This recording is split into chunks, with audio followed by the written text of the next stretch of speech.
Morning all. How are we all doing? Morning Diamond, morning Ladder, morning Eric, David, Andres, Papa.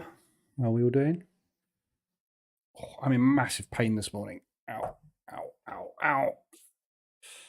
Oh, my arm is just absolutely killing me. Doctor's phoning me back tomorrow to see what the next stage is basically, but I think I'm going to have to go for a scan. Oh. Morning Luke. So yeah, if you keep hearing lots of pain noises, just try and funnel them out. Ow. What am I suffering from? I've got a suspected trapped nerve, my C6 nerve, which runs from your back of your top of your spine down to your left hand, is inflamed. So basically, what it causes is the whole nervous system in the left side of your body to it does all sorts of things. First of all, it causes 24/7 pain that you have very little chance of getting on top of with any kind of medication, although he's prescribing me something better tomorrow. And it goes into spasm. I've got no strength in it. Like, I can't click my fingers. This is me trying to click with my left hand. This is my right hand. That's my left hand. Yeah, I don't know if you can hear it, but I've got no power in my left thumb at all. It's completely numb. My left forearm's numb. My left bicep is numb. It just comes and goes in waves of pain. It's just bizarre. But there's no real treatment for it, apart from steroid injections, which can cause internal bleeding and all sorts of stuff. So they try not to do anything. They try to hope it'll go away. But I've been to an osteopath, and he's basically, sometime in the next sort of 2 weeks to 6 months, maybe. You know, it's like, I can't live with this for 6 months. I can't. It's not possible. So, yeah. But anyway, that's me at the moment. I'm broken. I've been broken for over a week now. But anyway, so I don't get a trapped nerve if you can possibly help it. Where am I? Right, news. Let's start there. Aussie dollar, unemployment change we had overnight. That's negative. Not really any movement on the Aussie dollar overnight. We had a whipsaw move, V-shaped recovery, but nothing. So the market didn't pay any attention to it. Did against the New Zealand dollar, but everything else is whipsawed basically. So although that is negative, the unemployment figure, it's gone up. This is an expected result when you increase your interest rates. So if you look at the fundamentals with interest rates, when interest rates go up, they tend to cause unemployment increases, which is expected. And this is why we had such a week on the unemployment figures for the US, because the unemployment figures for the US after a rate increase came down. That's not usual. You can see everybody else is staying the same or going up. Unemployment to come down on an interest rate rise is not expected, and very, very positive. So this wasn't really unexpected. It's the norm. So if we'd had a negative figure, we would have seen a very big increase in the Aussies. So that's come out at 3.7 off of a forecast of 3.5. So they're expecting it to stay the same, or hoping it would stay the same, and it's gone up a little bit, but not the end of the world. This afternoon we've got the PPI figures for the US, and then we've got low speaking late this evening. But so yeah, big news at 1:30, an hour ahead of the New York Open, and then that's it really. Tomorrow we've got retail sales for the pound, but nothing else. So overnight news, traders are now pricing in peak rate of below 4.5 for the Bank of England. I'm not convinced on that. We've been going up by 0.5%. We're up to 4%. They may start to slow it to 4.25, but look at our inflation, yeah? I mean, it came down, yeah, admittedly, it came down, but we are still in double digits on a target of 2. The Bank of England is not going to take its foot off the gas, I don't think. So we'll see what happens with that. But other than that, there's no real other overnight news to speak of apart from the Aussie unemployment figures. We had some yen news, trade balance and imports, exports, that sort of stuff. But, you know, it's not, doesn't really affect the yen dramatically because they don't change their interest rates. They're not doing anything about anything. So didn't see this actually. Real GDP growth in the United States expected to be 0.3, 1.8 in 2024. So they're forecasting GDP increases, which is as expected. Average unemployment rate at 4.7, and then 4.9 and 4.7. So yeah, they obviously what's happened with these unemployment figures. They're expecting now the interest rate increases not to affect unemployment, I think. So we will see. But yeah, so all good. Lagarde said last night she intends to raise interest rates by 50 basis points in March. Again, as expected. So the euro going up to 3.5 in the next increase. The euro yesterday, blimey, look at that against the Australian dollar. The euro yesterday had a bit of a rally. Somebody obviously knew. Oh no, it didn't actually. It came back down again. Oh, reversed. I wasn't actually paying attention to the euro in New York, but it did have a bit of a pullback. So markets open. DAX is off. Gone long on the DAX. It's a fairly wide opening range this morning, actually. 20 points. So yeah, so all as expected, really, the news overnight. So, morning, Freeman. Does an ice pack or heating pad help at all? I've tried it. I've got an ice pack, which I had for my knee when I had a bad knee, and that was fine. We've got heated pack. I've got some deep heat rub as well. It doesn't tend to do anything but kind of numb the area. It's pretty numb as it is, so not huge amount. Nice opening range break on the DAX this morning. What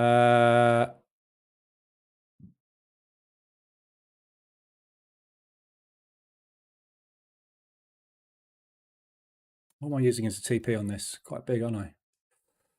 We'll see. I'm going to let it run. I'm just going to let it run. It owes me. It owes me a big morning. So I'll probably get stopped out. Pretty much not quite break even on it. I'm running a trailer at 125% of the opening range. So I'm running a roughly a 200 and something trailer. 250 trailer. 25 points.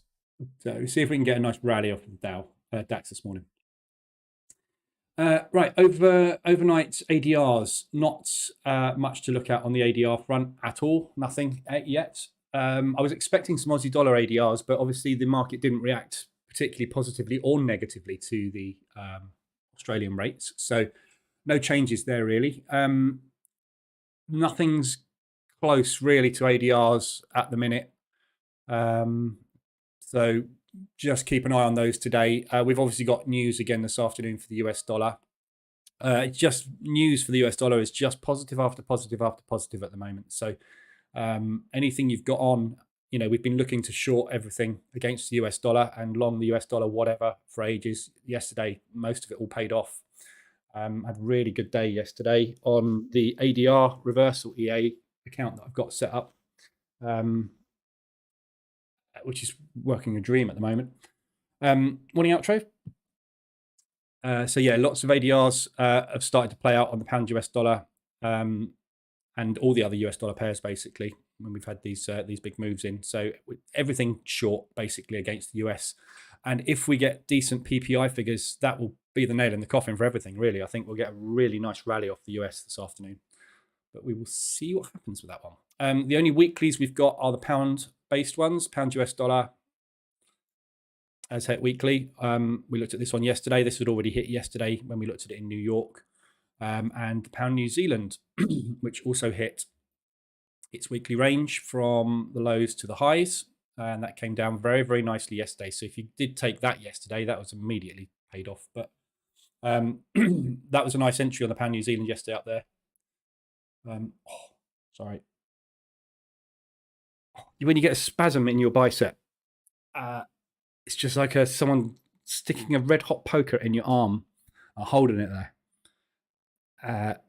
and then gradually pulling it out as the pain sort of subsides. It's a really bizarre feeling, but it bloody hurts. Sorry. Okay. So 5-minute opening range is in. That's a big old opening range this morning. 41 points. That's a quarter, pretty much a quarter of an ADR in one candle. So really bullish this morning. Let's have a quick look at what the US indices are up to. Nasdaq's completely the opposite, as is the S&P and the Dow. FTSE is rallied and pulling back slightly at the moment. So lots of different movements in different directions at the moment on the indices. See if we can get a rally off of this.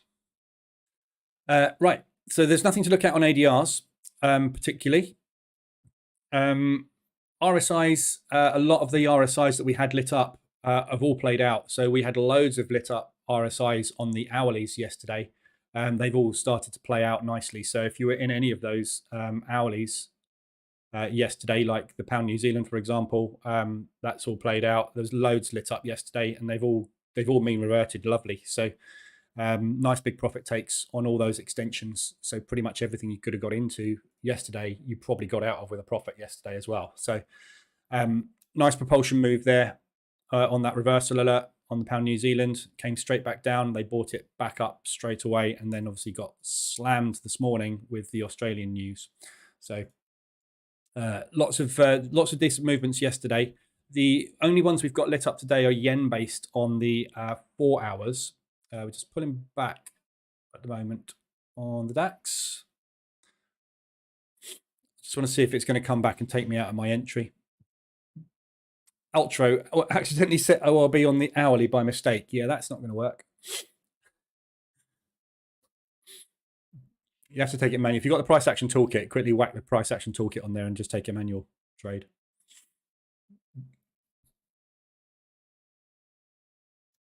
Watching this DAX, looks like it's possibly going to be a break even this morning on the pre-market. But hopefully that was the pullback. So we're going to get a propulsion gap here. There's your propulsion gap. So likely retest of this area. If we pull away from here now, we're likely going to come back and retest this area. Same as this one, look. Just come back and retest it. Same as this one. Retest. So this area. So I'm just thinking of possibly adjusting my trailer back down to accommodate that gap. I'm just going to give this candle, wait for this candle, ouch, to close.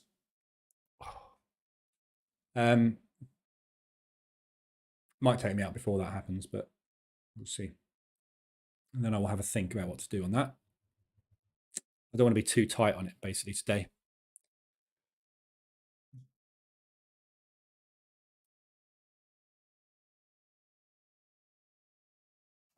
Has anybody got any good hedging courses that they know of?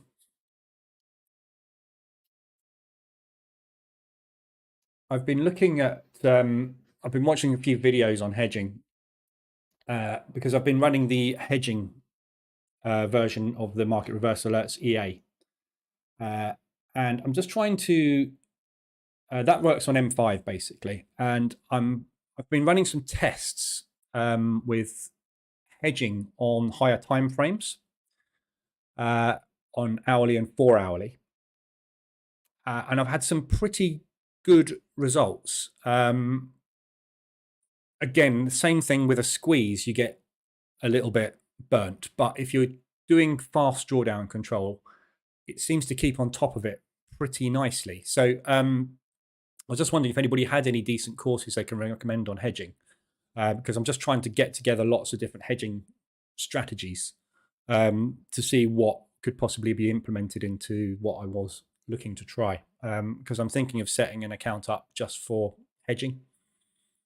But obviously it's going to use position trading, which obviously is what hedging is as well. So, but I'm not really familiar of anybody out there that actually specifically deals with hedging as a course. I'm just going to pull this back down just below the propulsion gap, just because we've now got an area which I'm expecting a retest into.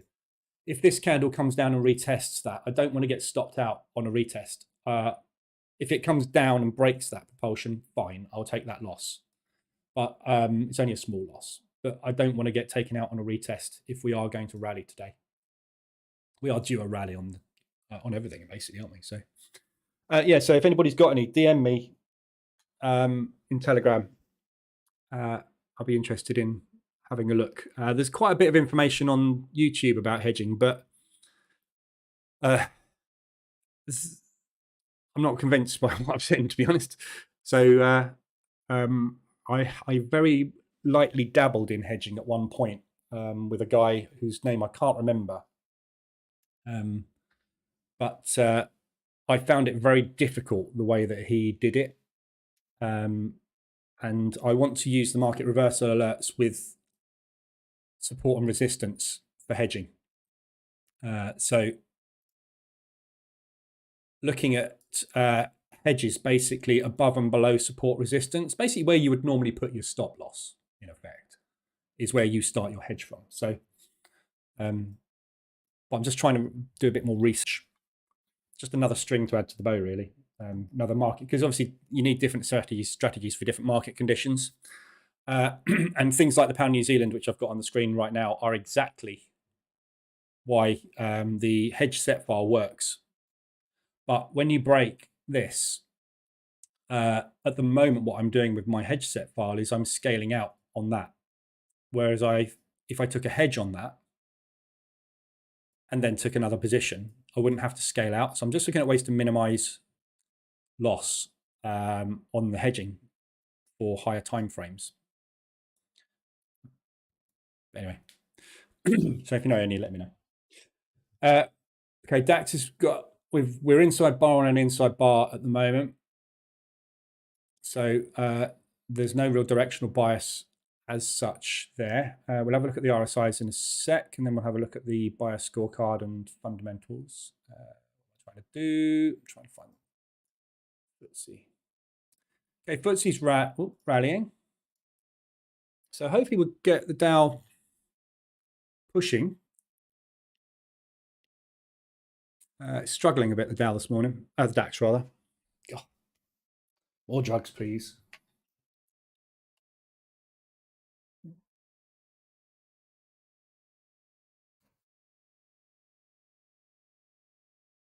Let's have a quick look at where we're off to on the DAX.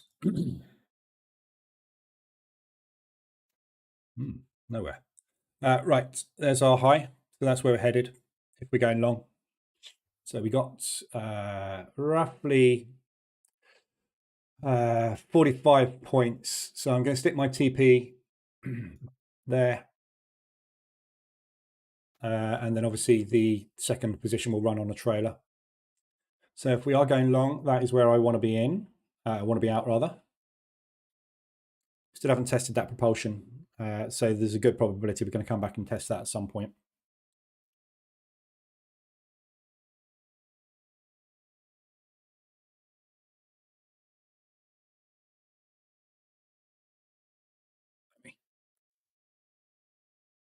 Or some days it's worse than others.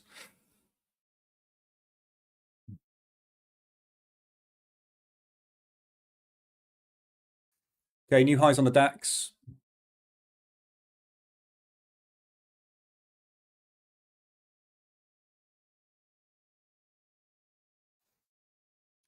So that is your 15-minute opening range now. So there's your 5-minute, 10-minute. This is the 15-minute candle. It's 30 seconds left. So that is going to be a 15-minute ORB, which is a very big one today. As you can see the size of this move. Looking at what happened here. Yeah, push. That's the retest candle.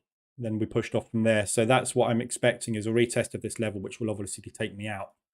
But it's whether or not they're going to do it before they hit resistance. So if they're going to reach straight for resistance first, that'd be fantastic. Otherwise, I think we're going to retest back down here somewhere.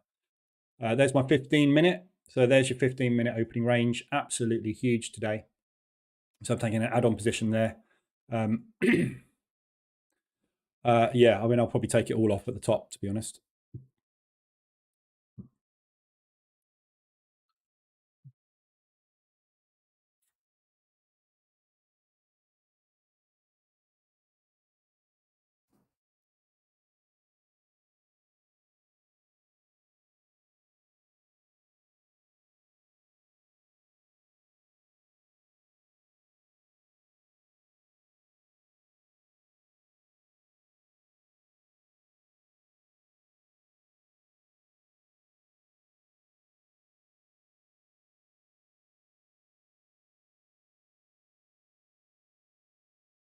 So we're forming a second propulsion gap at the moment there.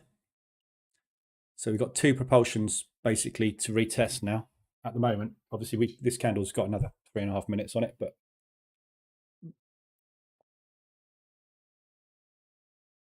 annoying, it's running in my favor, and I have hardly any size on. Yeah. Don't forget, it's a long-term edge. You just got to... Yeah, but you put EA on them, didn't you? This is the thing. This is my point with EAs always. Run them on a VPS. If you do what I'm doing here, I'm doing for the live room. I'm manually trading this in the account. So I'm setting the EA up every day on my account. I have the EA running on my other accounts, obviously on a VPS. If you put it on a VPS and don't touch it, you can't make mistakes. And it's mistakes that cost you money, as you've seen in here. Yesterday, I lost 2 trades yesterday on the NASDAQ because I accidentally dragged one of these over onto my Price Action Toolkit layout. And then I went, oh, didn't want to do that, put the NASDAQ back on it, and it reset all these figures. So I took a trade, having had set that to 500, took a trade with a 200-point stop, immediately got taken out because it was way too tight. That cost me 0.25%, 0.5% of my account because it's a mistake that I made. So you've got to be careful when you're manually using EAs because you will fat finger stuff. If you put it on a VPS and don't touch it, it just runs. And that's where the edge is, isn't it? All the back testing that's been done, no one's ever touched it. It's run. And that's what makes it profitable. The fact that it just goes with the flow. If I close these out now with $1,200 profit, which I've got on the table now, that's fine. I take $1,200. If this thing rallies and makes 5K today, it's on me having taken that $1,200 and missed the 3.5 grand profit I should have got because that's what the backtesting edge told me to get. Yeah, you know, I've adjusted the TP on this down to here. If this breaks out now and slams through that high like that, I've missed whatever the TP was because I adjusted it. Yeah, so, you know, stick it on a VPS.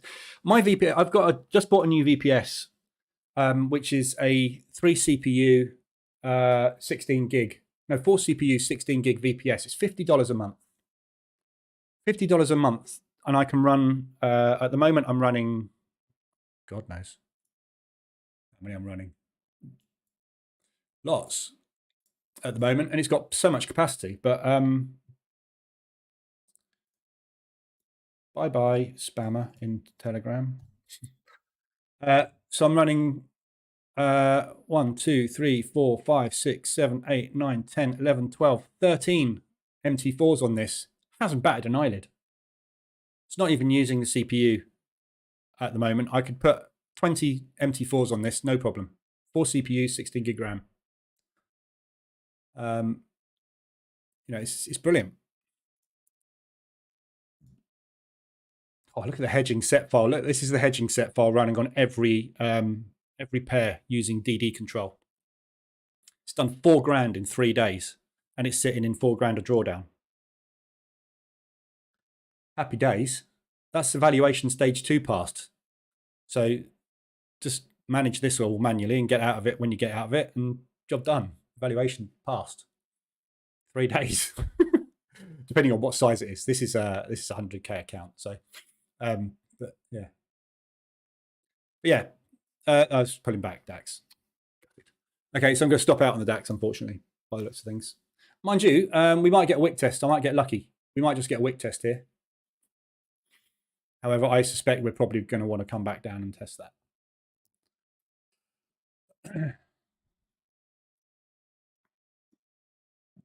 That's annoying. It's $500 profit, but it's we'll see.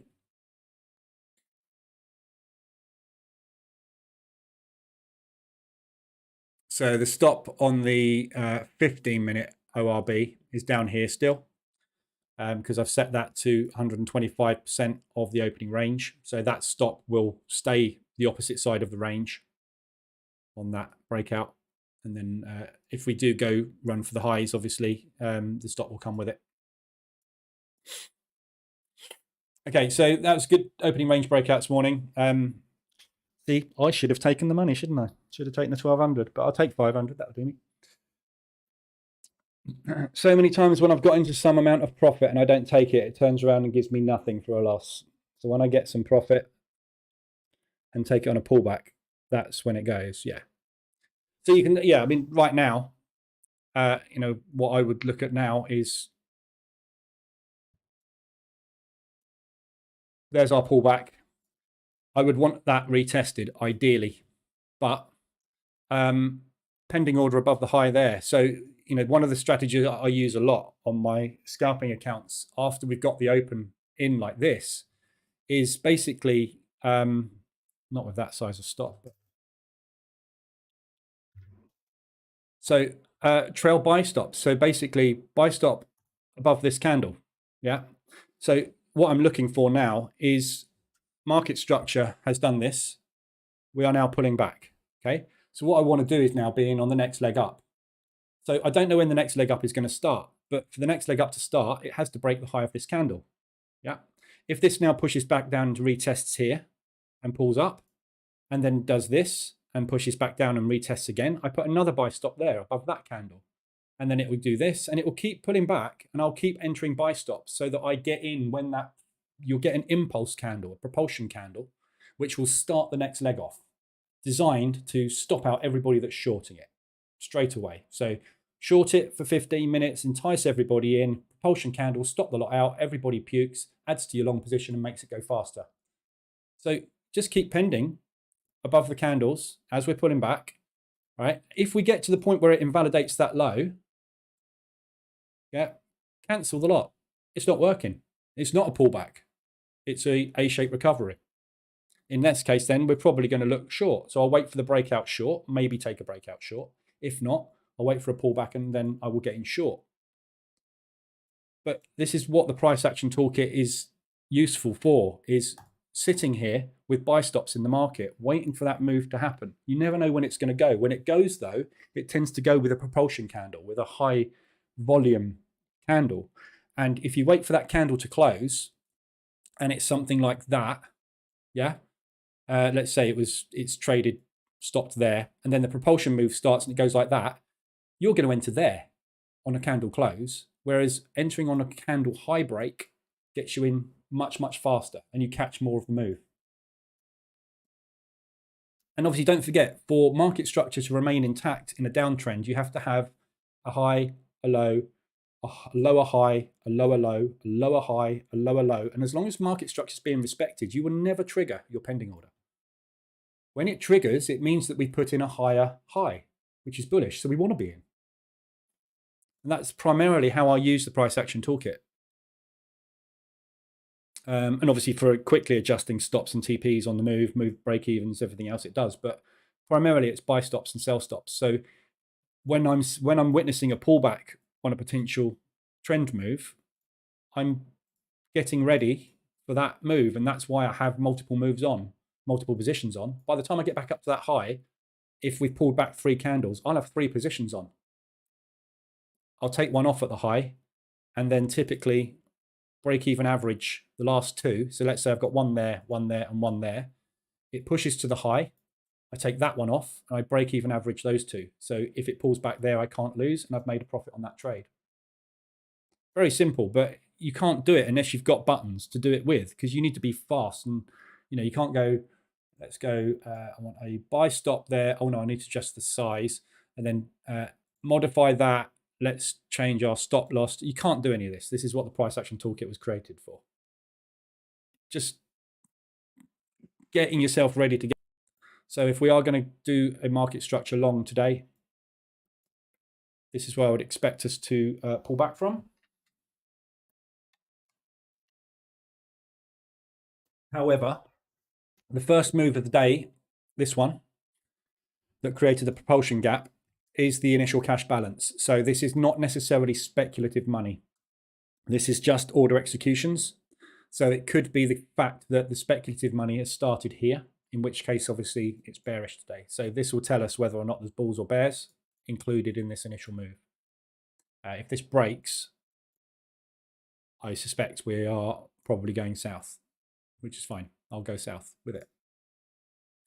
Big rejection there. We got a propulsion gap down here from yesterday at the London Open to aim for as well as a retest, which is ADR.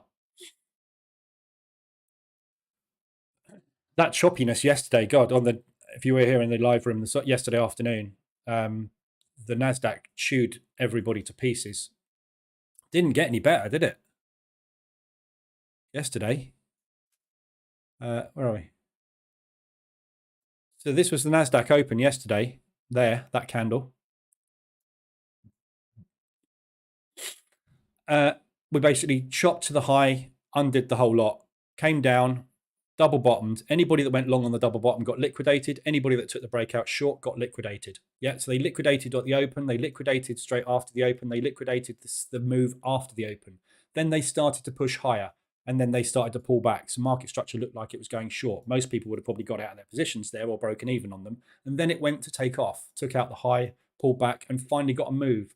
Unless you got that move there yesterday, you couldn't have made money.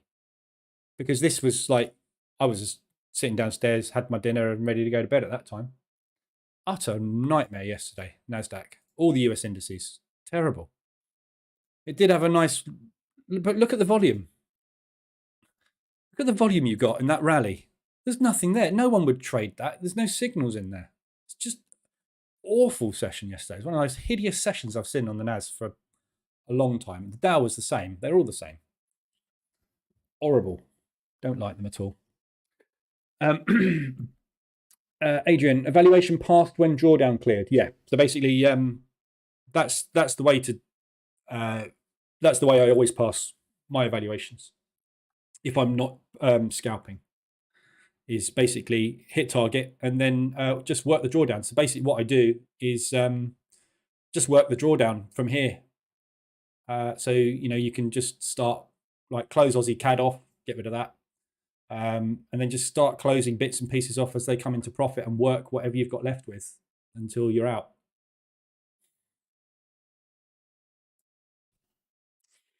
Still holding. We've got 1 minute 40 left on the DAX on this candle. What risk percentage per trade is on your hedging? I think I'm using. I think this is quite aggressive. Oh no, 0.2, sorry, yeah. No, I'm 0.2% on half an ADR.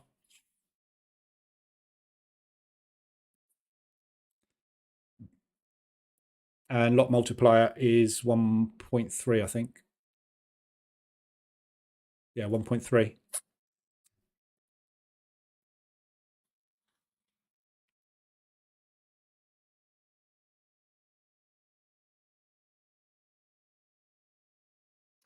Right. DAX is stuck. Franco, I have been watching my UAD JPY pending orders, US dollar yen, dance over my entry for hours. US dollar yen.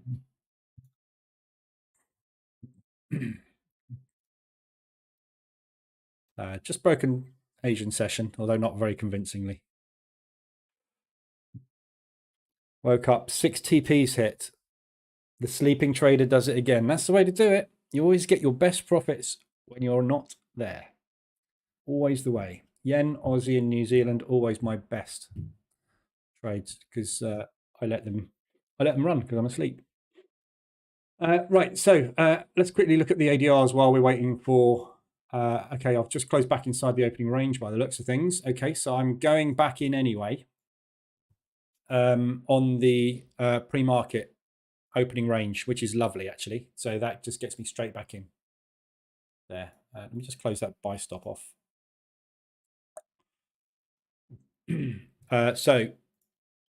Stops obviously down here underneath the opening range. So I'll get gathered in. So if this is going to go bullish, I'll get gathered in on a second attempt on that.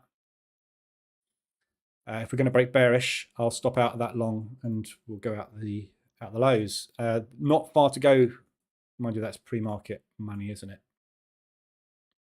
So southwise on DAX, got a gap fill down to yesterday's high, really, which is just under where we opened today. So there's a gap fill basically in this propulsion gap.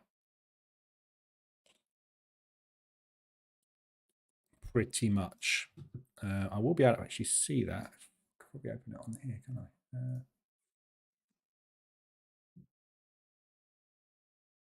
Actually, I'll tell you what, I've got it open on here. Yeah, so there's your gap fill. It actually filled pre-market, so that isn't necessarily there, that gap fill.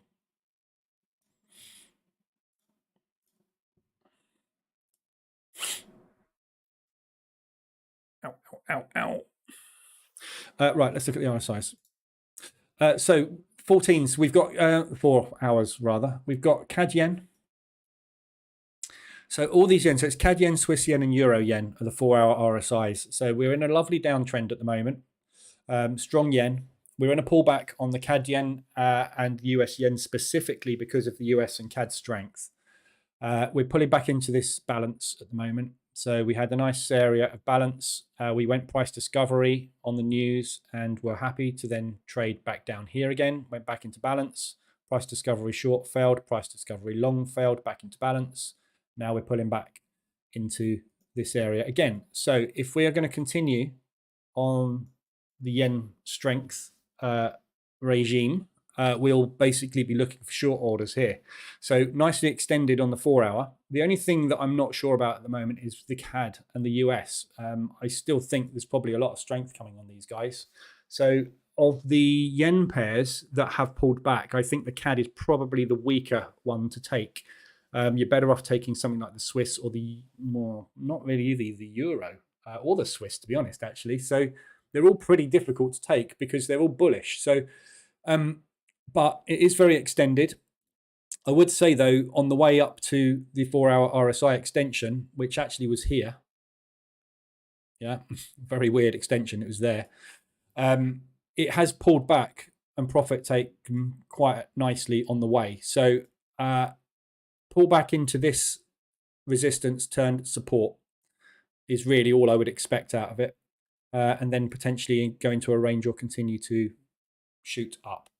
The Euro yen, same thing. You haven't got much of a pullback on this at all. Back into this double top. So we've broken it. Looked like a false breakout, enticed everybody in short, came up, took them all out, and now we're going up here. Nice long wicks to the downside, bullish. So again, difficult one. If you're going to trade that short, you've got no room. Not really much use, is it? Swiss yen, same thing with the Swiss yen. A bit difficult to pick a level on this. It's not quite as clean cut as the others. Don't really like any of those levels, to be honest. That level there with that double top, I would say is probably the best thing. That's where we've reacted. Again, we enticed everybody short, took out their liquidity, dropped down again, enticed a load of shorts in, took out the liquidity. Now we're sitting at the highs. So again, a pullback there. You haven't got much room. So if you drop down to M5 and take a reversal alert on that this morning, you've got, mind you, yeah, you've got 120 pips. That's not bad. That's actually quite a long way. The M15 reversal alert happened in Asia. So you've got 110 from where you are right now, which is unfortunately just an accumulation. So there's actually no strength in this either. But if you're not in this, you could put pending orders under the lows of London, or even better, under the lows of Asia, and get in because the reversal alert's already happened. and a quick trade down to the downside. But that's all you've got extended, and they're only just extended, so nothing particularly exciting there really to look at all. I am selling Aussie dollar yen. How is it looking? Aussie yen. So Aussie yen, you've just double topped. Looks good. Potential head and shoulders pattern, although it looks like it's kind of failing already. Aussie dollar, obviously, we've just had negative news on the unemployment. With all these yen pairs, really, everything against the yen at the moment, you're waiting for yen intervention for the Japanese to get some news or do some bond purchase or sale or something that is going to bolster the yen up. So pushing down on it looks more likely than pushing up. It's, you know, with everything, the move. Well, this is actually not a particularly good example, but with most of these yens, the moves up are quite hard work. Yeah. And then the collapses are very strong. Yeah. Nice A-shaped recovery there. Pushed up, collapsed fast. So the collapses happen within 24 hours. The pushes take days. So even if you are pushing, it's hard work for them to get anywhere to the upside. And if you look at the Aussie yen, for example, when we're looking where is something going, when you've had such a big decline, there's lots and lots and lots of areas where potentially you're going to run into sellers. So when you're shorting something like this, there's so many places you can get in. You know, you can get into 3 positions there within 1.5 ADR easy. And they're all good spots where we're potentially going to find resistance. So it's very easy to get short on it, I think. And when the yen intervene the next time, you're going to get a nice big drop. But this sort of thing, you know, 2 4-hour candles and you're done, really. So yeah, look at that. What are the periods of those 2 moving averages? These are the daily, 24 and 72. So that's the 24 moving average. Sorry, that's the 24 moving average. That's the 72 moving average, which are what I call institutional moving averages. So these are the monthly and quarterlies. So institutions that you see in the COT report, they report their profits to shareholders on monthly and quarterly basis. So you tend to find movements go in sync with monthly and quarterly cycles. So this basically just shows you what the current cycles are or have been. You know, they're moving averages, they're lagging indicators, so they only show you what's happened in the past. But they're long term, so all it's doing is showing you long term movement. But at the moment, we're just kind of range bound on this as well. So DAX, we have pulled back down. I am now short. I'm hedged. No, I'm not. I'm out of my long. So I've just gone short. That's not a very good place to go short, is it?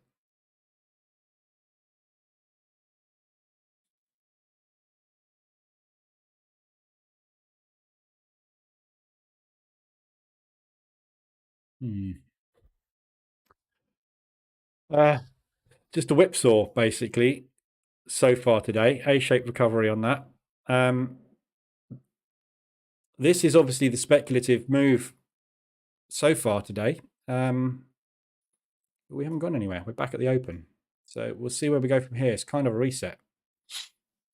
After your analysis, would you mind going over the drawdown settings you have?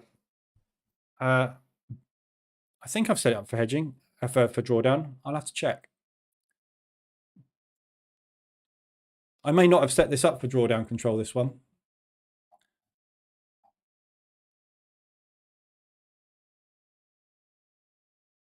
Yeah, sorry, it's per trade. So yeah, they did set this one up. So it's per trade. 3/4 of an ADR, it triggers 1/3 of the position. So it will close 1/3 of the position out when we get to 3/4 of an ADR. I'm testing this. Obviously, I manage my position, so the EA is going to get me into these, but I will be manually intervening on these. So,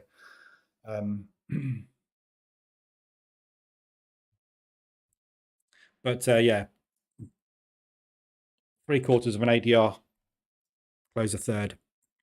So the idea is, I want most of the, if because we're hedging, if we're going to start a run against me, the idea is when we're 1.5 ADR away from my entry, I want 2/3 of my position closed. The initial position. That's the idea.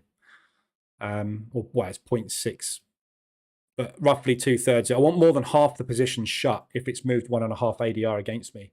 An ADR, obviously, you know, we usually stay within an ADR. We know that 60% of the time we trade within our average daily range.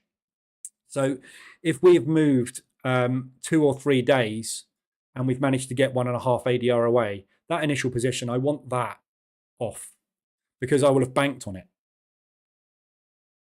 So what I want to do is, because I've banked there, I want to use that money that I've made on the move up, because it's hedging, obviously, it's taking along as well.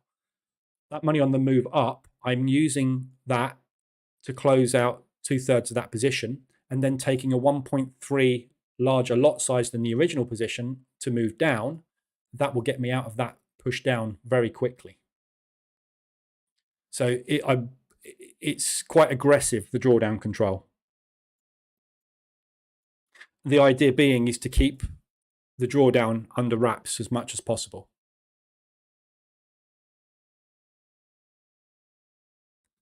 But you know, on my own account, I don't care. You know, I'm trying to fine tune this for prop, basically. But Peter, does my Forex funds allow MT4? Yes. Not sure if you're in here. If you're not in here, I've answered you in Telegram.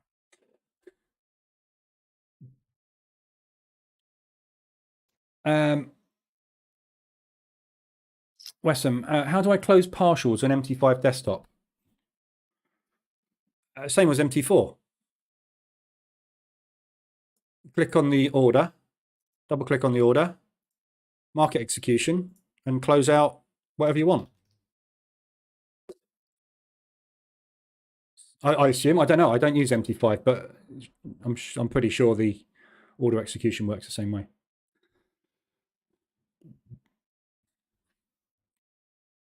Right, so having a look at the bias scorecard, we've had a few fundamental changes on the bias scorecard, but nothing's really made a huge amount of difference to anything at the moment. So a lot of the bias scorecard is obviously run by COT and retail sentiment, but the CFTC still have not released the COT figures. We still do not have anything since the 24th of January. This is getting ridiculous.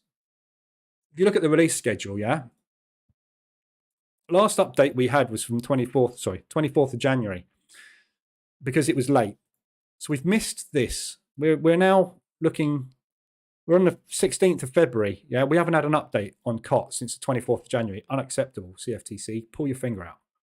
So I have no idea what the large market participation is at the moment. So everything you see in COT, in the bias scorecard for longs and shorts with COT, we're looking at weeks old data. There's nothing we can do about it. They haven't released it.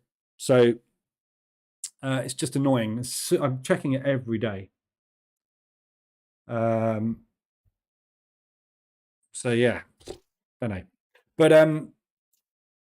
at the moment, there's not a lot of change. Everything is really sell everything against the US, buy everything US, buying euro pound, because that euro is a lot stronger than the pound at the moment.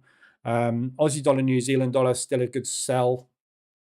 So it's all pretty much the same as it has been. From retail perspective, we've got a few good longs and shorts again today. Fives and that's annoying.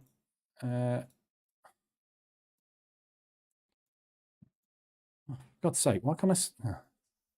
Okay, so we've got a Z index problem on this.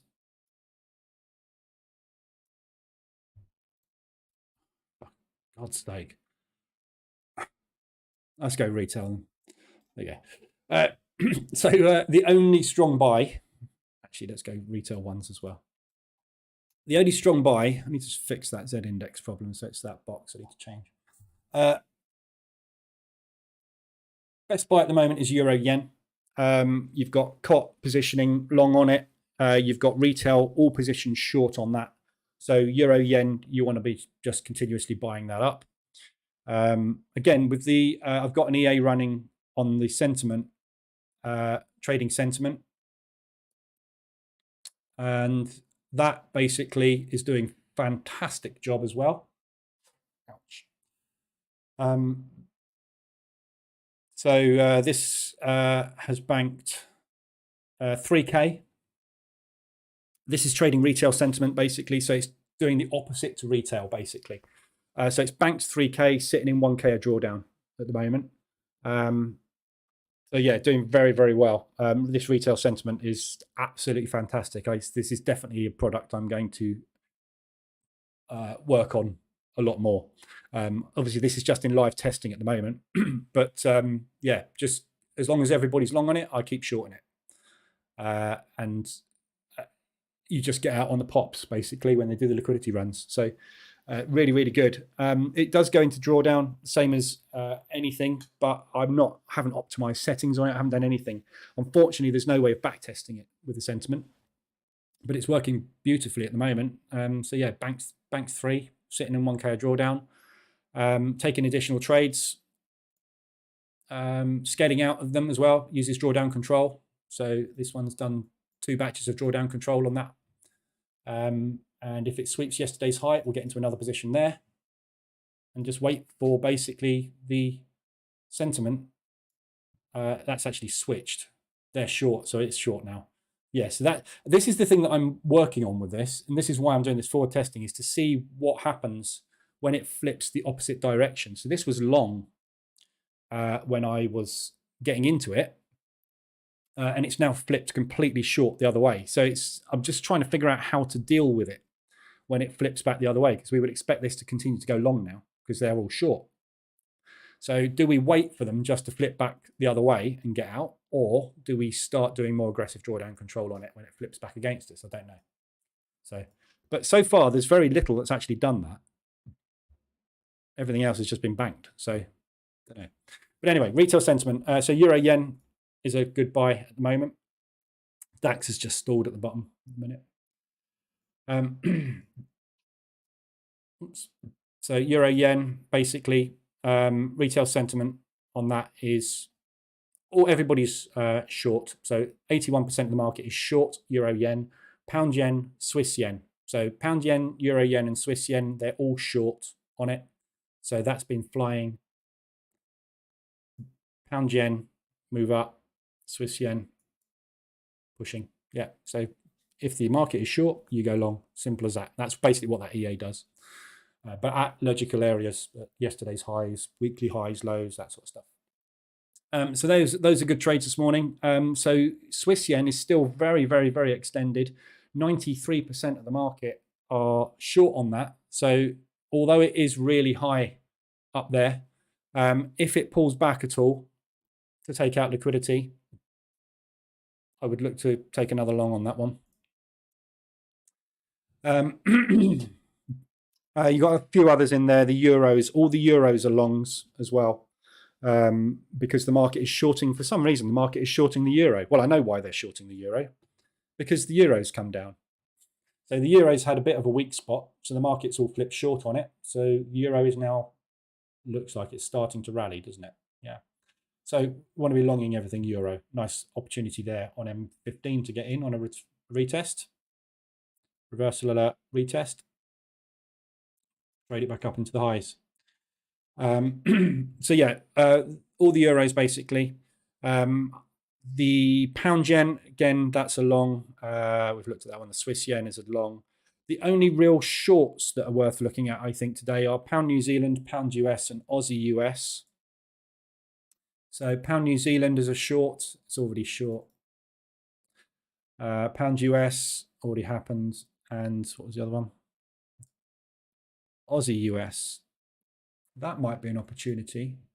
Yeah, Aussie US is a short. So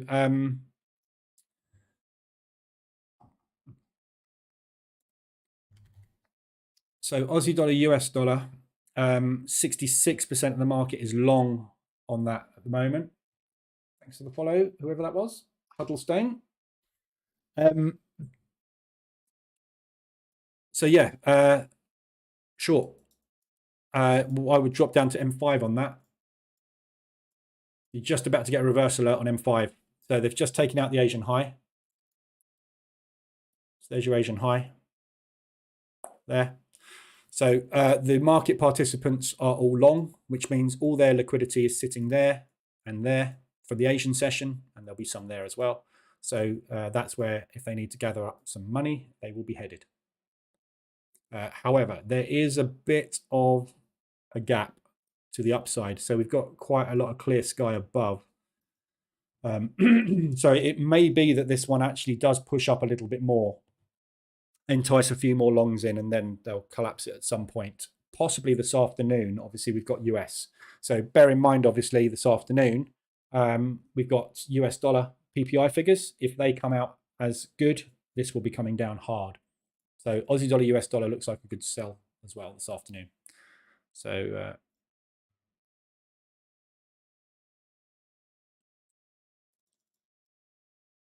Aussie dollar, US dollar. So mine is set up to work on 70. So the retail sentiment has to be 70 to start trading. So I won't be taking that one. There's a nice, this, you've just swept the 4-hour liquidity, look. So for me to get into a trade on this, it would need to be up here, and it would need to be 70. See, that's where it got into its last positions up there. So yeah, looks like a good short, but that's about it for today. Anybody got any other pairs I want to look at? You should be able to modify the order. Oh yeah, David's saying you should be able to modify it. Select market execution on the drop down and then close out partials. Yeah, MT5, I don't know. As I say, I don't use MT5, so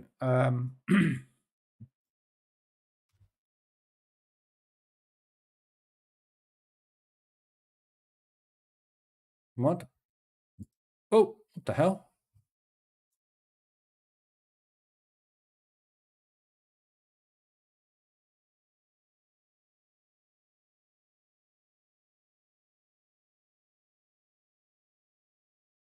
Oh, don't use this at all. So yeah, there you go. Look, you just double click on the order. Brings up the execution box. I've gone 1 on it, so make sure that's on market execution. If I want to close out half the position, I just go 0.5, close. Now I'm running a 0.5 on that. Not that you can see it because it doesn't seem to put the order on the chart for some reason.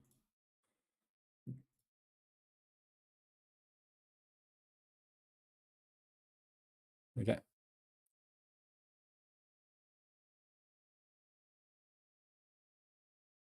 Just close that out because I don't want to leave that running.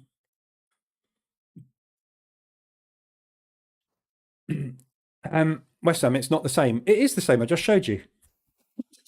This is MT5. Yeah. It's exactly the same. You just double click the order. Double click the order. Market execution. Close out 0.01 of it.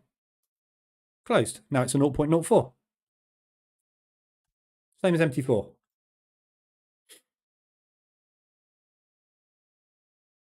There you go. Less than an MT5, even though I don't use it. Euro US, sorry, we wanted to look at what? Euro US dollar. So Euro US dollar is at the moment a difficult one. So it's a sell, basically. Just clear that off.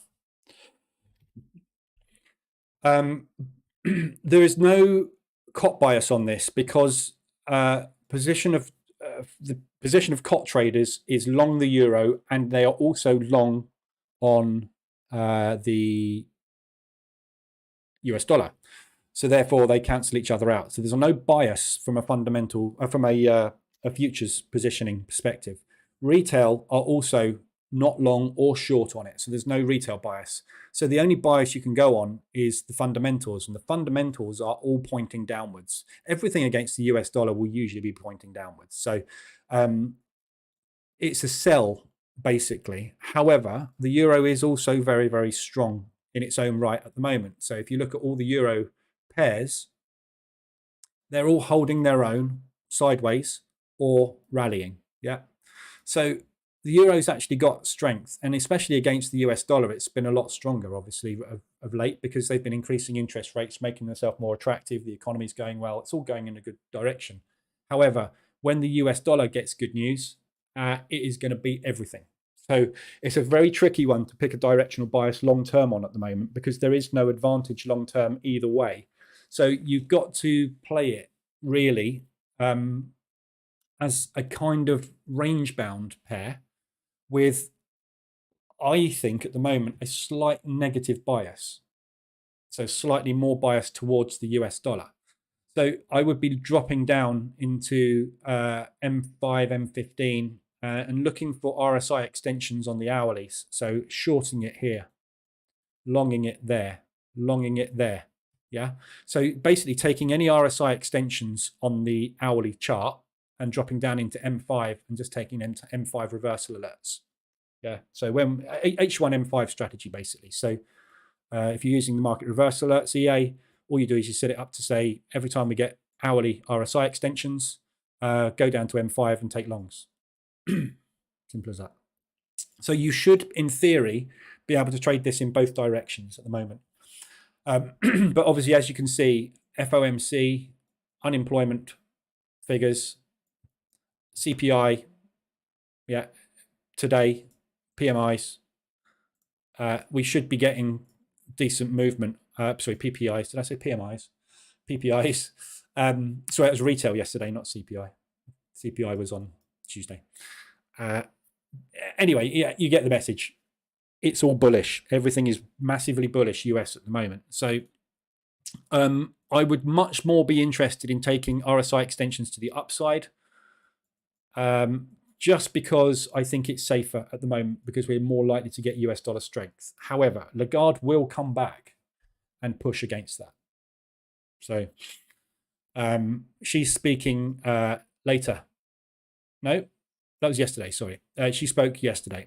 And again, confirmed a 0.5% increase on interest rates. So again, still massively bullish euro. So of all the currencies out there at the moment, the euro and the US are the two bulls, the big bulls. Pound is weak. Aussie, New Zealand, fairly neutral. Yen, bullish, but only when they intervene. Pound weak.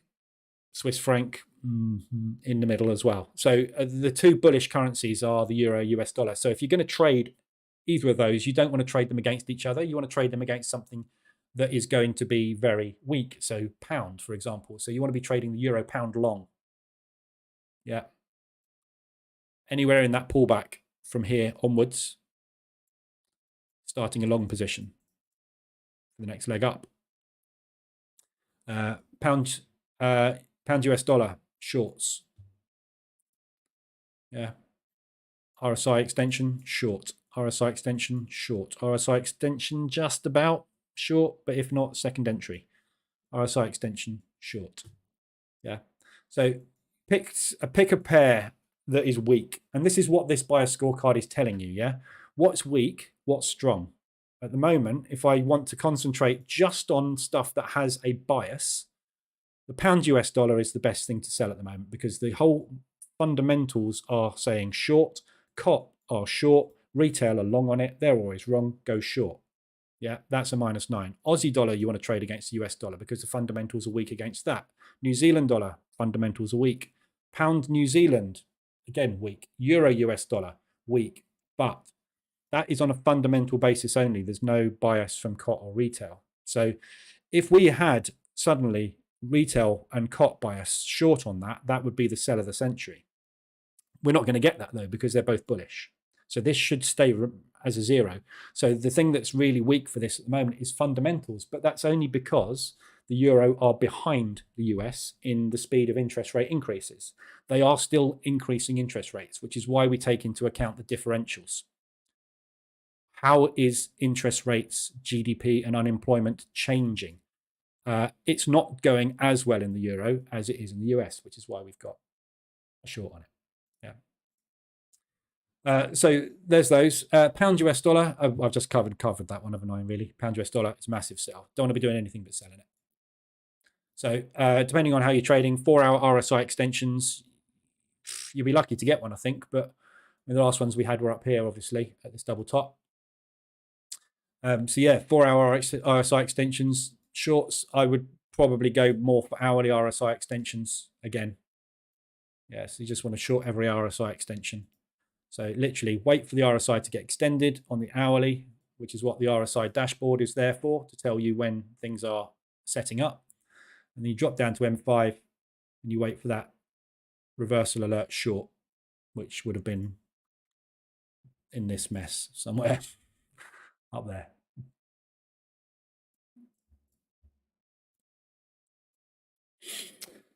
Pound yen.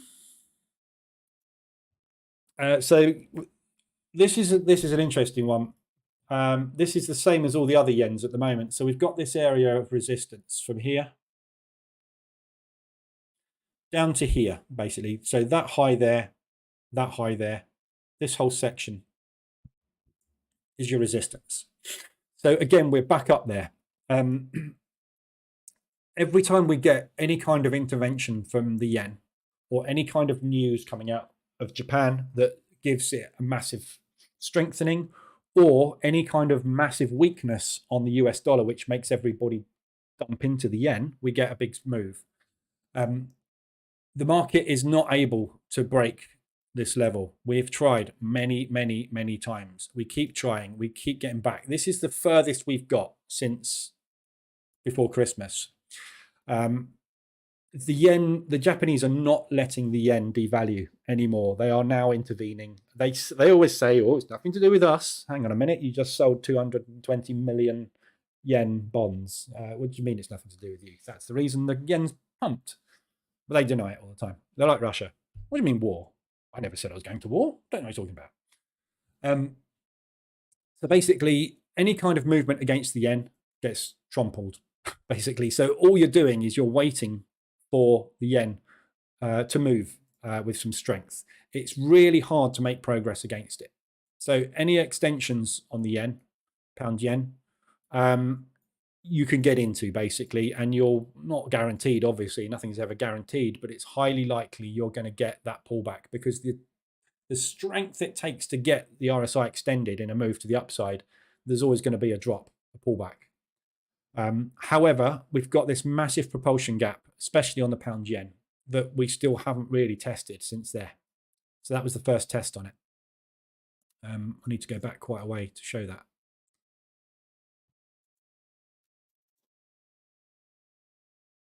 Yeah, so that propulsion gap got tested there. This is the second test. That's it. We haven't tested this area yet. So there is a chance that we will make progress into here, but it's the pound, for God's sake. Yeah, it's the weakest, one of the weakest things out there at the moment. Oh, it's just going numb and spasming. So yeah, I would be looking for shorts on it, but right now you're sitting bang in the middle of the RSI, so not at the moment. 4-hour. Again, 4-hour RSI extensions. You had one there, just about in there, just one there, one there. So again, it's just a case of waiting for setups really on it. But I'd be much more inclined to short it than long it at the moment. Best thing to do is wait for sentiment to flip on it. So wait for the idiots to go long. At the moment, they're all short. So that's why it's moving up. So we want to wait for sentiment to flip back the other way on the yen, then start shorting it. But difficult. It's a difficult one at the moment. All the yens are. I think I figured it out, David. Figured what out? Oh, I didn't see your Question: is it possible to have multiple My Forex Fund MT4 screens up at the same time? I use a desktop called Traders Global Group. That's the broker. That's MT4. Yeah. So just just install as many MT4s as you like. So like on my VPSs. I've got loads of them running. All I do, I'll show you how I do it. So I've got all these MT4s running. So all I do is I install it once.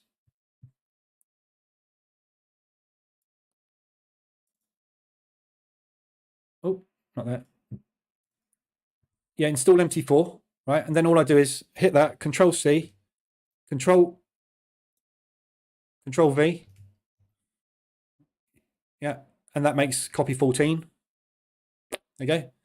And then open copy 14, launch it. You got a brand new MT4. That's all I ever do. Just keep copying MT4 and replicating it. Don't need that. So I've got 13 copies of it already. Yeah, you can run as many MT4s as your PC can handle, basically.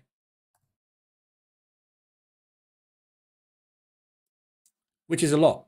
Basically, MT4 runs off of CPU. So RAM is less important. So I've got my PC's i7, i9, I think. I can't remember what my PC is. It's powerful. But yeah, I mean, basically, the more CPU threads you have, the better. So I'm running a 12th gen i7. I've got 22 cores. So, if MT4 has one core, I can run 22 MT4s on this with no problem at all.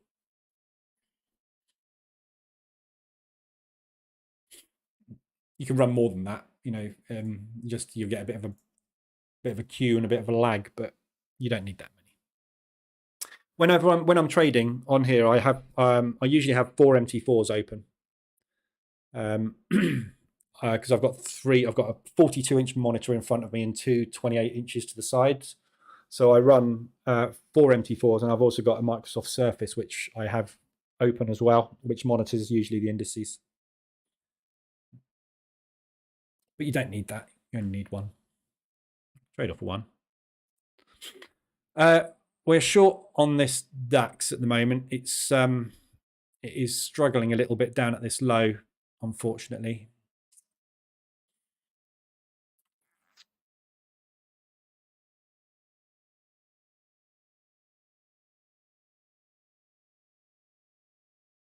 So all we've had today basically is an A-shape move.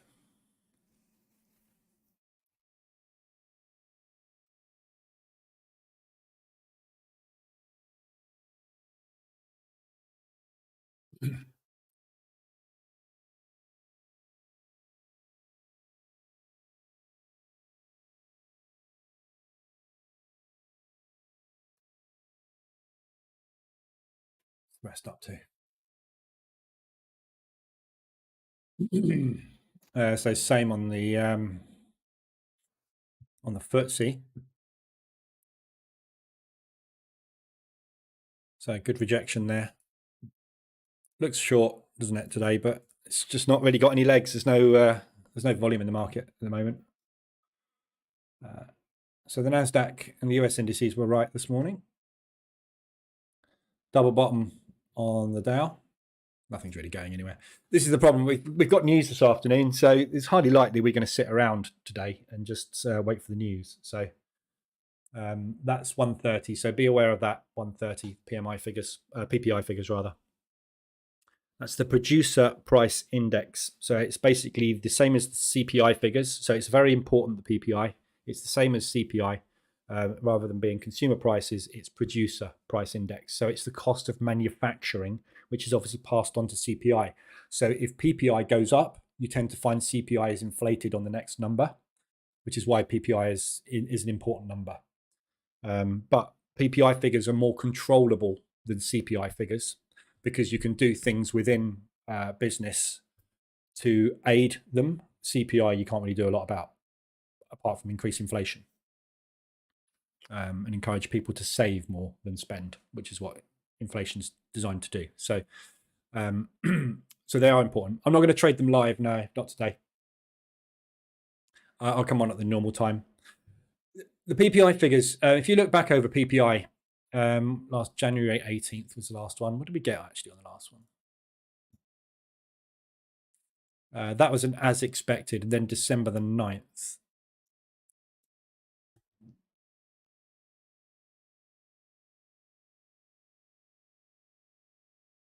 So January 18th was the last one. It's 1:30, so that's 15:30.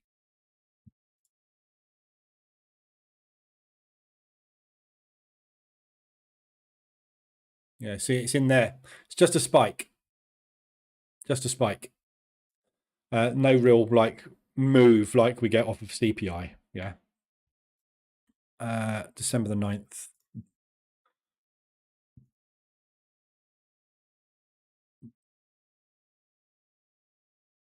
It was in there. Yeah. So again, no movement. We get movement, we get a spike, but not a lot. Yeah. So it is important. If it comes out dramatically different, and it needs to be dramatic, you know, a one percentile move, like a 0.1, where we're a 0.2 forecasting a 0.3 and getting a 0.4 is nothing. November the 15th, that might have been a bigger one because we had a 0.3 miss there. So let's have a look at November the 15th. That might have been enough to move it. November 15th. Yeah, so there you got a bigger variation. Look, if we scale, let's zoom in on that. 15th of November.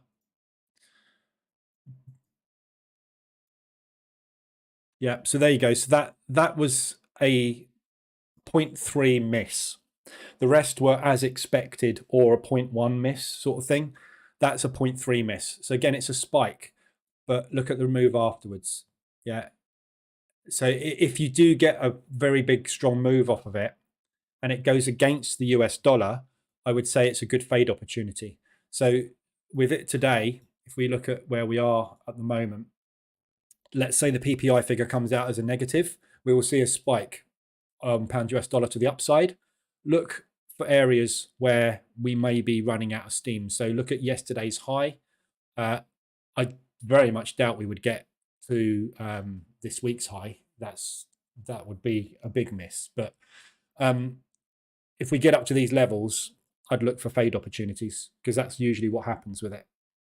It's a weird one, PPI, because it's something with CPI, it's totally out of our control. Inflation, yeah. So when we go and buy our food in the supermarket, there's nothing we can do. If inflation has gone up and everything's gone up in price, you know, like gas, electric, I can't do anything about it. I have to have it. With PPI, the manufacturers and producers have power to say, no, I'm going to get it somewhere else. You're too expensive. All right, let's negotiate. And there's always room for wiggle. So when those prices come out slightly different to what was expected, that we know they usually get passed on to CPI. However, they're not out of control, and governments can always step in and help businesses. There's always things you can do to help businesses when they're in times of trouble. COVID, we gave everybody time off and we paid everybody, you know. Yes, we're paying for it now, but there's stuff that can be done with business. So it's a slightly less impactful piece of news. But if it comes, like any news, if it comes out totally off the chart, like we're expecting a 0.3 and we get a 1.4 or something ridiculous, and it's unlikely it would ever do that. But yeah, we had a 0.5 there, we got a 1. Yeah, so 0.5% out, April the 13th, 2022. See if we can go back to that. April, oops. 2022, April.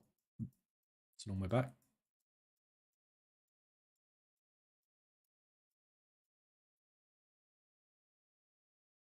what was it, April 23rd, wasn't it? 13th.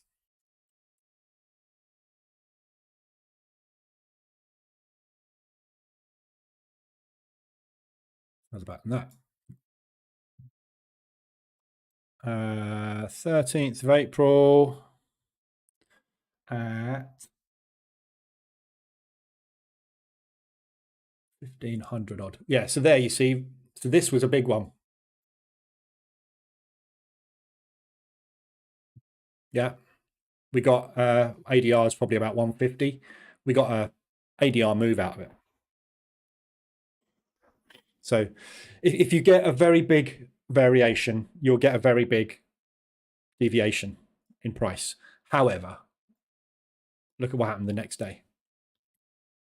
So, and then obviously it just returned to mean again. So, it's one of those news events. It's red flagged because it does have a big impact. You're going to get a lot of movement, but it's not something fundamentally you will find.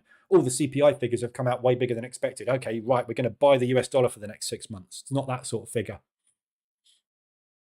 So it's volatile.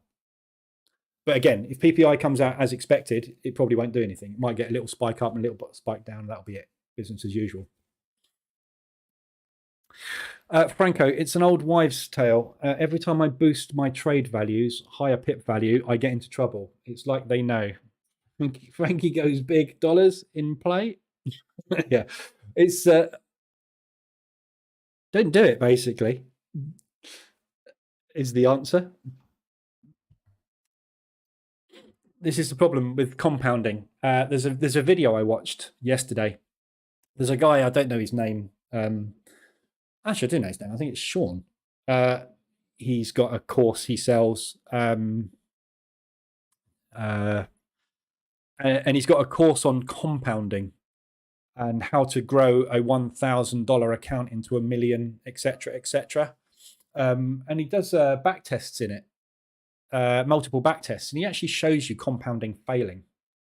And everybody has this thing, there's all these spreadsheets flying around about compounding and how if you have a $1,000 account, as long as you're using right risk reward, etc., you can compound that account up to 10,000, up to 100,000. And in theory, it all sounds great. But what people don't take into account is when you increase your lot size to compound, if you get a bad run, so for example, let's say we've got a $1,000 account and we're gradually increasing it. So let's say we're using one lot here. So now we're using 1.1. Now we're using 1.2. Now we're using 1.3. Yeah, and we're increasing. We're having a really good run here. Let's say we've got a 60% strike rate. Now we're up to 1.5, much bigger lot sizing. Yes, we might have doubled our account, but now we're going to hit a bad run. We're going to get a 30% strike rate for the next 2 weeks. What's going to happen is that massive lot size creates a larger loss, and then a larger loss, and then a larger loss. So when you're compounding, the losses are compounded as well. And that's the thing that people don't take into account. You cannot designate when the losing run comes, and the losing run will come. Every strategy has a losing run, and it will be hard and it will last. And you can't tell when it's going to happen. If it happens after you've compounded, you're going to exponentially increase those losses. So it's going to come down faster. It's like this, climbing up the elevator, falling down, climbing up the elevator, climbing up the stairs, falling down the elevator shaft. You heard me say it many times. Compounding does the same. So he actually is interesting. I was watching it. He shows instances where he's doubled accounts very easily, and then instances where he's traded the same strategy over the same period of time and made a $400 loss on a $1,000 account, i.e. lost 40% of the account by compounding. So when you increase your lot sizes, what tends to happen is you get cocky. And it's, again, going back to this PDF on the website, the 5 steps to becoming consistently profitable. Compounding and increasing lot size sits in step 4, which is walking on water. You get to the point where you're like, I've nailed this. I can do anything. I've had a really good run. Everything's working fine. And then you increase your lot size there because you've now cracked it. Now let's go for it. Bang. That's when it inevitably always hits you. And then you get brought back down to earth, back down to step 1 and go, I'm incompetent. You realize after you've been up the stairs, and this PDF is great because it explains everybody that's got this, that's contacted me and said they've read this, has said, I know exactly where I am in this step, in this stage. I am a stage 3 at the moment. It's like, right, okay, well, when you get there, just be prepared you're going back there because it's going to happen. You'll only do that once, hopefully. And then when you get back from there, you'll get up to this autopilot stage, which is kind of where I am, where I just trade because I know the edge is there and you just get on with it. But you have to go through this bit. And I've been through that many times, compounding, trying to build an account, and especially with prop. And this is the difficulty with prop. Prop makes you want to compound your winnings, yeah? If you do a back test in the strategy tester, so with my EAs, I usually have multiple risk settings, and with the risk, you can risk a fixed lot, a percentage of your balance, or an amount of money. If you use the amount of money or a fixed lot size, you will get an accurate representation of that strategy over a period of time, because that strategy is not taking into account growth. It's taking into account, is the strategy working? Is it profitable long term? Is it working from a strike rate perspective, etc., etc.? If you use risk percent, yeah, based on your stop loss, which is what everybody wants to do and what you need to do when you compound your account, you will get a totally unreliable result as to whether a strategy is robust or not, because the result will be dependent on which stage. Let's say this is a year's test.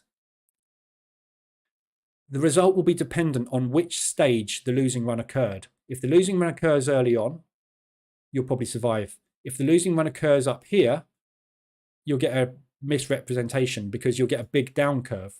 But if you use a fixed lot, which is what I always recommend whenever you do any testing, use a fixed lot or use a fixed risk amount of money, $500 every trade. So I'm only ever risking 500.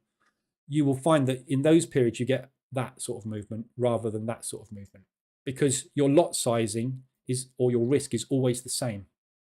So, you know, with a 100K evaluation account, for example, if you want to build that up to 8K to hit target, what you normally do is you over leverage because you want to get it done as fast as possible, which is okay as long as you don't hit a bad run. But when you get the account, everyone's like, right, I'm going to compound it. I'm going to use a percentage risk. And they start to grow the account and then they hit a losing run and it all disappears. And it wouldn't have disappeared if you'd used the same risk on every trade, because your edge is there.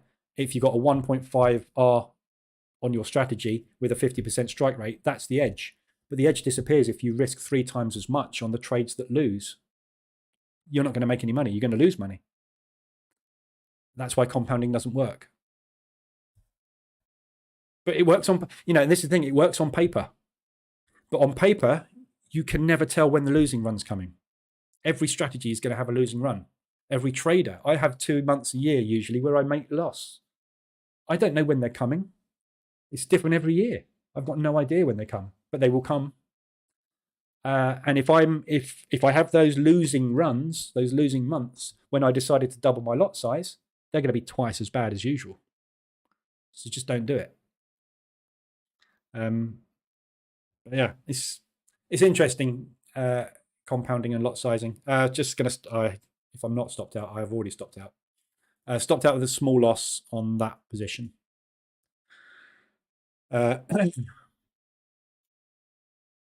Tough today. So I've got sell stops back on for a break. So if we're going to do that, I'm getting in short again.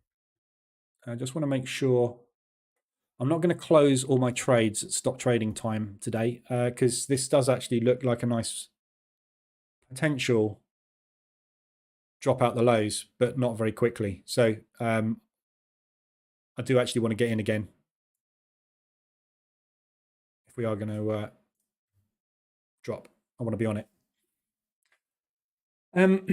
Have you ever studied Fixed Ratio Money Management by Ryan Jones? No. It could grow small accounts faster than a fixed percentage risk.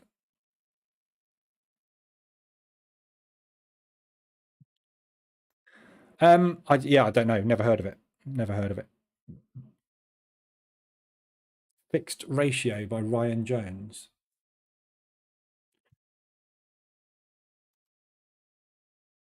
I can't type.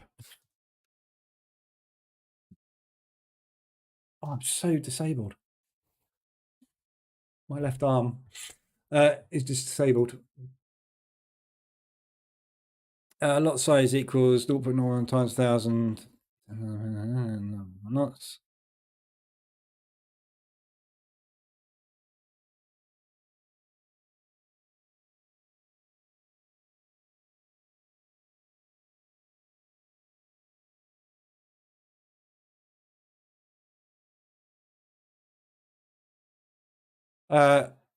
Yeah, I mean, this is just increasing lot size based on equity, isn't it?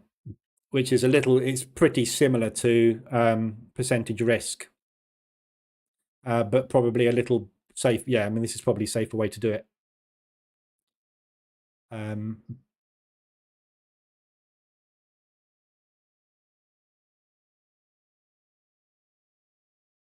Yeah.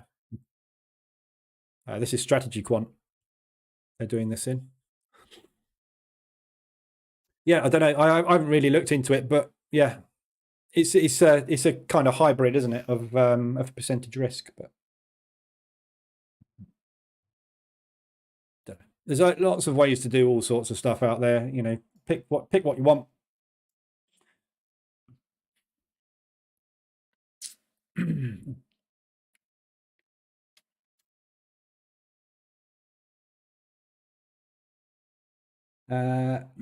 The Trading Game, his book. Yeah, don't know, not heard of him, unfortunately. But if you like it, use it. But just be just be careful. Percentage risk is great, and I use percentage risk all the time, but I'm aware very much of what is happening with percentage risk. So the thing with me and my accounts is I pull money out of my accounts. So I'm never compounding. Basically, when I grow my account, I withdraw it because I have to spend it on things like mortgages. So I never grow. I'm not growing accounts. So I'm always using percentage risk, but that percentage risk, on my 30k account will go from 30k to 45k to 30k to 40k to 30k to whatever. So it's always up and down, and I'm always pulling it back to 30k. So I'm always using a percentage risk, but I'm not building it. And this is the other thing about compounding. Compounding sounds great on paper, doesn't it? But so you're telling me you're never going to take a salary? What?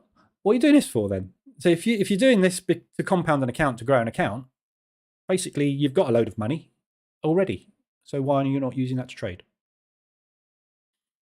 I can understand it if someone wants to grow an account to a level, but what you will do is you will realize that compounding is growing your account. You'll never stop compounding until, of course, you hit that wall, and then you will stop compounding.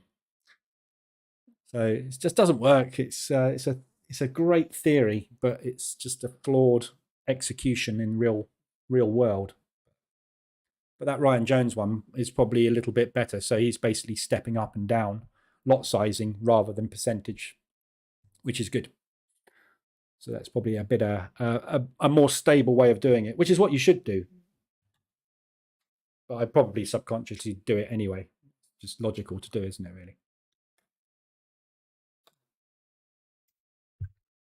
Anywho, right, so I'm short DAX at the moment. So stop is basically roughly 50% of that move, a little bit more. So either we are going to pull back and drop, or we're going to chop today. So yeah, we'll see. But so that's all I'm doing today. Next two candles, I'm not taking any more trades. So I'll leave the pending order I've got in for a short addition here. I'm going to take off these buy stops. I'm not going to go long from here, but I will this is obviously a down move today so far. So my bias at the moment based on price action is short. So I'm happy to enter shorts, but I'm not going to get into any more longs. She's just cancelled those off. We're at end of trading session for me, but I will monitor this. So what I'll probably do is just jump over to the Price Action Toolkit, use M15, and go pending under these lows basically. So I'm in short from here. If we get back down into here, I'll look for breaks of these lows to enter short. But that's all I really want to get involved in today. Another whippy, nasty session on the DAX today. You can place 5,000 and grow it to 100K while you still trade and withdraw from your 30K. I'm sure you can, Pat, Big Papa. I can do anything on paper. Try it. Try it in the real world. I'm not saying you can't, but just try it in the real world. It's, The other thing you will realize as well, when you jump from trading a 5K account to 100K, the psychology involved will destroy you. The first time I traded a 100K account, I had no clue how to leave anything on the table. So if you can do that with an EA that you don't touch, or you can do it with a strategy that you only look at once a day, you'll probably be all right. If you are looking at charts throughout the day, you will not ever be able to trade a 100K account without taking the money off the table. When you start with a 5K account, right, and you make a 1% increase on there, you're looking at 50 quid, $50. When you are doing that with a 100K account, you're looking at a lot more. It's $1,000 on the table with 1% growth, right? When that thing gets to $350 in profit, you'll be sitting there thinking, there's my car payment. Bang, I'll close it. What you've just done is taken the edge away from your system by closing your position early. Because psychologically, when you're trading a 100K account, you're looking at money, which is why you should always look at percentages rather than money whenever possible, because money will distort the view of your strategy when you grow up to big accounts. You don't realize it until you do it, which is why I think a lot of people these days are doing fairly well with prop accounts, because they don't ever start with small accounts. They go straight into 100K accounts, which is brilliant because you never have that psychological barrier. You're just used to trading 100K. But when I started trading, prop firms didn't exist. Well, they did, but you had to go actually sit on a desk and trade in them. So never traded a real prop like that. Yeah, it's that's the other issue with growing accounts is when you suddenly, if you grow an account from 5K to 30K, the differences are massive. Looking at a 5K account making $50 or $100 to looking at a 30K account suddenly making $300 to $500 at a time, psychologically, it's a massively different thing. You have to make sure you've got your head in the right place for that. Tough. But yeah, again, on paper you can do anything. So the theory of growing a 5K account to a 100K account is very realistic and very doable, as long as the market conditions allow it. But the thing you have to understand is there is nothing you can do to guarantee that working. It's the market. If the market decides that your strategy you've been trading for 3 months is not going to work for the next 6 months because market conditions are going to alter, i.e. we go into a bull market and those massive gains in the bear market you've been making are no longer accessible, you physically will not be able to do that with your strategy. So you have to switch strategy, which means you've got to start again, which is why you need multiple strategies. Because when strategies stop working, you need to switch. But you won't know they stop working until they stop working. I've been trading H4M15 for years. I'm now trading H1M5. Why? Because the market conditions are different at the moment to what they were 2 years ago. So I'm not trading the strategy I used to trade.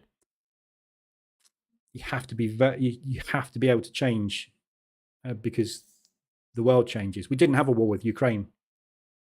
We have now with Russia.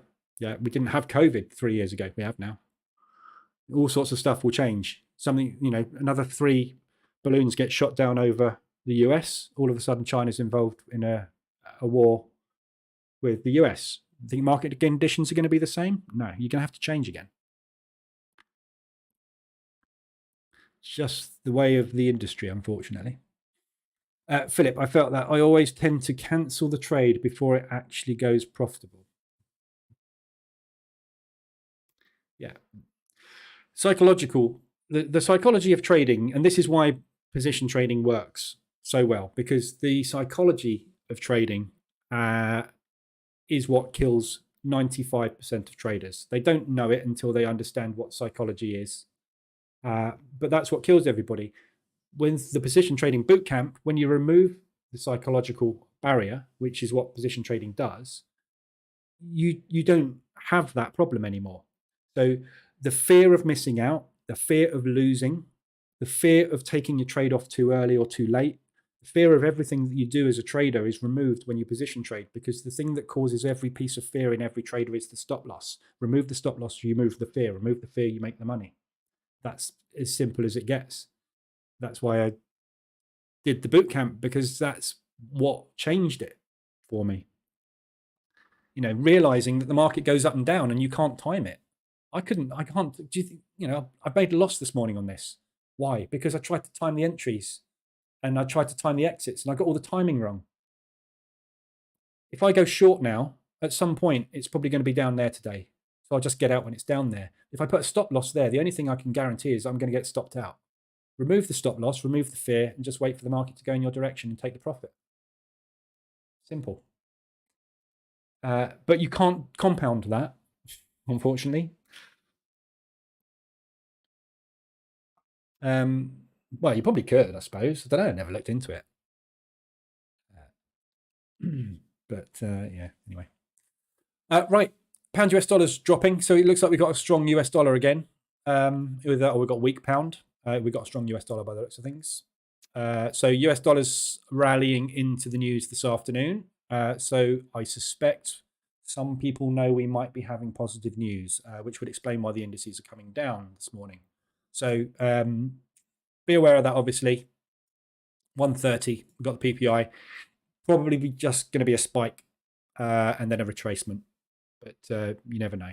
We've got, obviously, unemployment claims coming out at the same time. But that's not the unemployment rate, which is the important one. So, all right. So I'll be back this afternoon at 2:20. We'll have a look at FX and how everything's gone. See if there's any ADRs or anything to look at. It doesn't look like there's going to be today because it's a fairly quiet session so far. So we'll see if there's anything else setting up and trade the Dow this afternoon. So have a good morning if you get some movement. Hopefully it's profitable, and I will see you 2:20 this afternoon. If not, back tomorrow morning at 7:50. All right. Have a good one.